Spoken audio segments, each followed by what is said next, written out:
इस बात की तो हैरानी आप में से किसी को नहीं हुई होगी कि सीबीआई को श्री सत्यपाल मलिक के पीछे छोड़ दिया।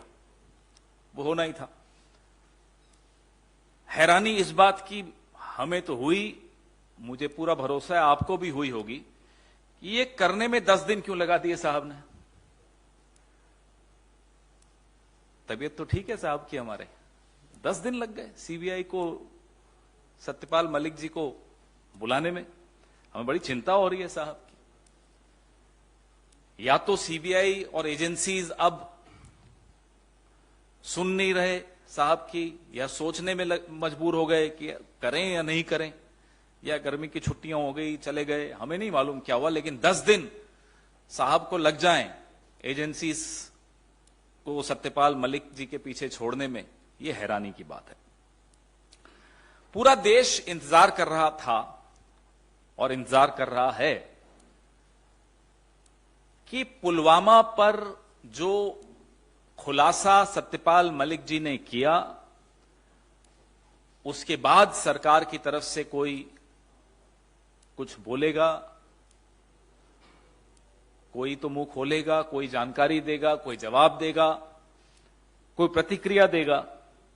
क्योंकि सत्यपाल मलिक जी ने बड़ा स्पष्ट तौर पे कहा था कि इंटेलिजेंस फेलियर था, सुरक्षा में चूक थी।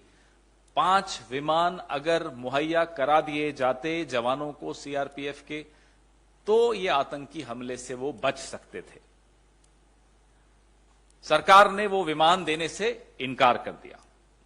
यह बात 2019 में 14 फरवरी की शाम को जब प्रधानमंत्री जी को फोन पर सत्यपाल मलिक जी ने बताई कि साहब ये लापरवाही है, ये चूक है जिसके चलते हमारे जवान शहीद हुए हैं, तो प्रधानमंत्री जी ने उन्हें कहा तुम चुप रहो, ये कोई और चीज है।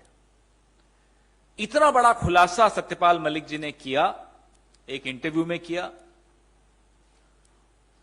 उसके बाद भी एकदम चुप्पी सरकार की तरफ से। हां, ट्रोल आर्मी जो है इनकी सत्यपाल मलिक जी के पीछे पड़ गई है, लेकिन सरकार की तरफ से कोई बयान नहीं आया, कोई प्रतिक्रिया नहीं आई। सत्यपाल मलिक जी ने भ्रष्टाचार के विषय में भी कुछ कहा कि प्रधानमंत्री को भ्रष्टाचार से कोई नफरत नहीं है। उन्होंने उदाहरण दिया गोवा के, जब वो राज्यपाल थे और उन्होंने प्रधानमंत्री के संज्ञान में गोवा के मुख्यमंत्री का जो भ्रष्टाचार है वो जब लाए, तो कार्रवाई मुख्यमंत्री पर नहीं हुई। आज भी वो मुख्यमंत्री हैं, लेकिन सत्यपाल मलिक जी को आनन फानन में हटा दिया गया गोवा से। एक विशेष विमान भेजा गया उनको कि यहां से रवाना करो, यहां बैठो भी नहीं, रुको भी नहीं, एक दिन भी नहीं रुको। तो सत्यपाल मलिक जी ने अदानी जी वाले मुद्दे पर भी अपने विचार रखे कि प्रधानमंत्री को यह अदानी वाला जो मामला है वो बहुत भारी पड़ने वाला है। ये तमाम कारण बिल्कुल स्पष्ट तौर पे बताते हैं कि सीबीआई, ईडी और तमाम एजेंसीज अब सत्यपाल मलिक जी का पता उन्हें मिल गया हो, अब वो जा रहे हैं।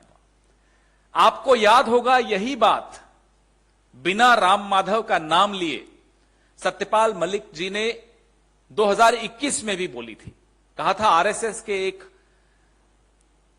व्यक्ति हैं जो प्रधानमंत्री के बहुत नजदीकी हैं, वो 1-2 प्रोजेक्ट्स में बड़ी रुचि रख रहे हैं जिसमें 300 करोड़ की रिश्वत इन्हें सत्यपाल मलिक जी को भी मिल सकती है। उसके बाद भी सीबीआई ने सत्यपाल मलिक जी का स्टेटमेंट रिकॉर्ड किया था 2021 की अक्टूबर में।